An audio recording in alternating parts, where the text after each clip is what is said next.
자, 야당, 여당 정치권 이야기 좀 하겠습니다. 문재인, 이종걸 야당의 대표와 원내대표가 사무실이 바로 옆인데 어제까지 정기국회 일정인데 어제 마감하기 전에 경제 활성화 법안이나 노동관계 법안들을 통과시켜야 될 건데 그걸 하느냐 마느냐 바로 옆 사무실끼리 만나지도 안 하고 전화로 말다툼했답니다. 야당의 대표와 원내대표가 서로 간에 만나지도 않고 사무실이 바로 옆인데 전화를 걸어서 말다툼을 합니다.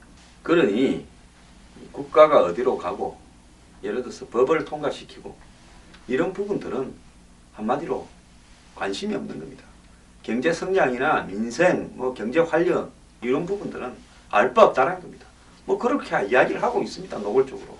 법 통과된다고 경제 활성화 된다는 법이냐? 자, 그거 어떻게 보장하냐? 이렇게 야당 의원들 이야기를 합니다. 자, 그러면 그 법을 통과 안 시키면 경제가 조금이라도 나아질 가능성이 없는 것은 사실 아닙니까?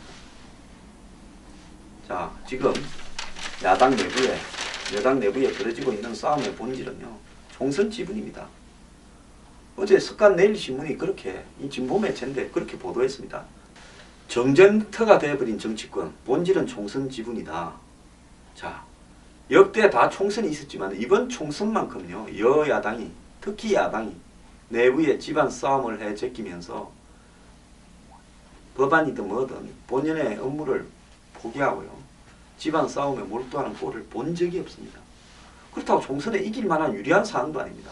대부분이 총선에 다 진다고 하는데도 지는 것은 관심사가 아니고 그러더라도 내 지분을 어떻게 할 거냐를 가지고 저렇게 피 터지게 싸우고 있습니다.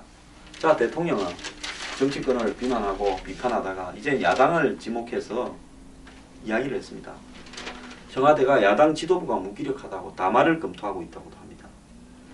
과거에 박 대통령은 여야를 다 통틀어서 국민이 심판해달라고 이야기를 했는데 이제는 이 야당이라고 말은 안 하고 있지만은 야당을 사실상 지칭하면서 비판을 하고 있습니다. 특히 그 중에 핵심은 참여정부에서 의료보건에 경쟁력 강화를 운운하면서 민영화에, 의료 민영화에 앞장섰던 것은 사실입니다. 그거 안 했다고 주장을 하는데요. 자기들은 그게 했던 것은 민영화가 아니다 라고 이야기를 하는데 제가 왜 민영화인가 하는 것은 시간을 한번 가지고 따로 이야기를 하겠습니다. 대통령조차도 이 문제를 비판을 하고 있습니다. 명분과 이념의 프레임에 갇힌 채 기득권 집단의 대리인이 되고 있다. 개혁을 거부하는 세력이다. 말로는 일자리 창출을 외치면서 행동은 정반대다. 국민의 열망은 실망이 되어서 돌아올 거다. 이렇게 대통령도 비판을 했습니다. 자, 지금 이제 야당 내부에는 안철수, 문재인 공동 비대위안이 급부상하고 있습니다. 자, 충돌을 피해보자 이러면서 이 비대위를 받아라 라고 하는 주장이 지금 나오고 있는데 어제도 이종걸 원내대표가 여러 당의 중진 역대 최위 원내대표 등을 만나면서 이들은 결과라면서 문재인 대표와 심야에 통화하면서 비대위를 받아라고 압박을 했습니다. 지금 이종걸 원내대표는 최고위원회를 보이콧하고 있습니다.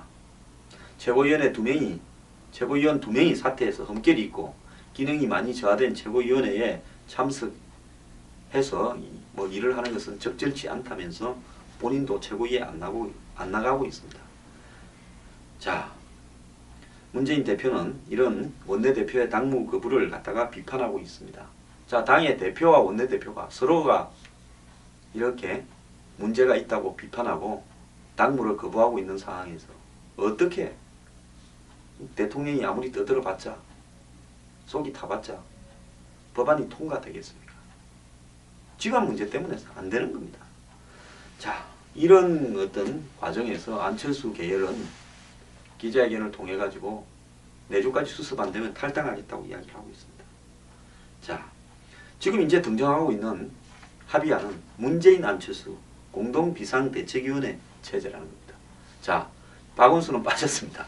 문재인 대표는 자신 쪽에 좀 가깝고 컨트롤하기가 쉬운 박원순 시장을 넣어서 문안박이라고 했는데 박원순은 빠졌고 주류를 대표해서 문재인, 비주류를 대표해서 안철수 이렇게 양대 체제로 가자라는 부분에 대해서 지금 압박이 들어오고 있습니다. 그래서 이런 문안 비대위 체제는 조국 교수가 제안한 바가 있습니다. 조국 교수는 문 대표가 당대표를 유지한 채 안철수 전 대표와 공동 비대위를 꾸리자 이렇게 이야기한 겁니다. 그런데 이번에 수도권 비주류 의원들이 제안한 것은 문재인 대표도 사퇴하고 똑같은 입장에서 공동 비대위원장을 맡아라. 이 또 차이가 있습니다. 대표직을 사퇴하지 않고 유지한 채 비대위를 맡는 것과 대표직을 사퇴한 채 똑같은 자격으로 비대위원장을 맡는 부분은 그 사이가 크죠. 요즘 낮에 민주당 새정년 대표는 문재인 대표고 밤에 대표는 조국 교수다. 이런 이야기까지도 나오고 있습니다.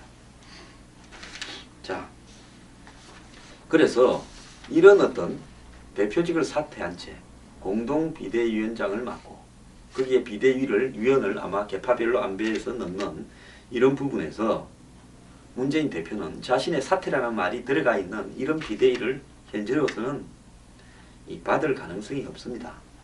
모르겠습니다. 당의 역학관계가 좀 더 불리하게 친노가 고립되는 상황으로 돌아간다면 가능하겠지만은 현재까지는 이 안을 받을 가능성은 저는 없다고 보고 있습니다.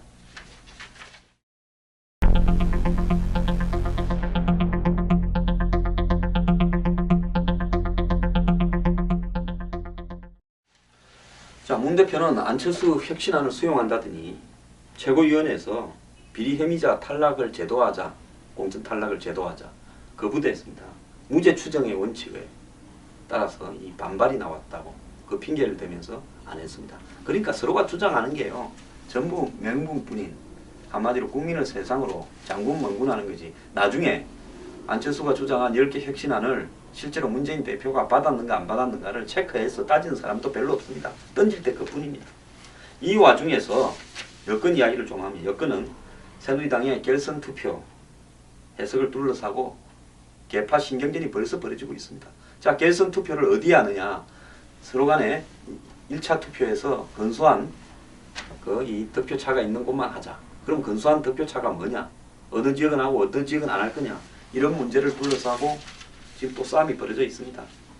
김무성 대표는 오늘 문재인과 해동 없다.